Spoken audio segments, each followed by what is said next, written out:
ขาดอีกแล้วนี่บ่อยู่อีกแล้วน้ำนี่ลุบลงอีกเลยเอากระสอบไปแล้วไปจ้ะโอ้โหรูปงด้วยมาแห้งกับมาแห้งเดือดเกิ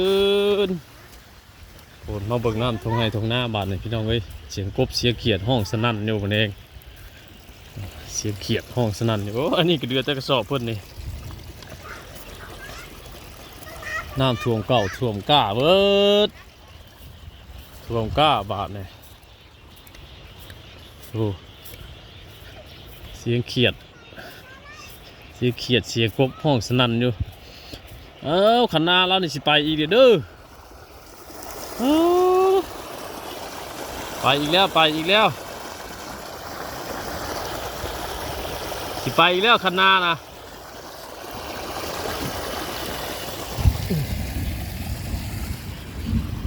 ไปถูกฝ้ายังห้องอยู่ได้พี่น้องเพื่อนอ่ะ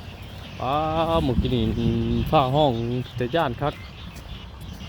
คุณงับฟืนงับไฟไว้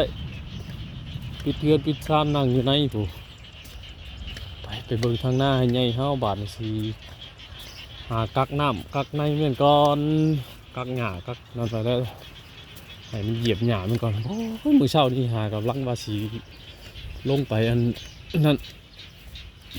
ไปเบิ่งหญ้าเอาไปลกหญ้าลกหยังแล้วก็เข้าเอาไปปักใส่กันยังบ่ได้อันแตกครับพวกขี้เกียจบาดนี่เอ้าเสียงสนั่นอยู่พวกงามแรงตกงามแรงพอดีฝนตกโอ้ยกบเขียดห้องสนั่นดีใจเซลอยู่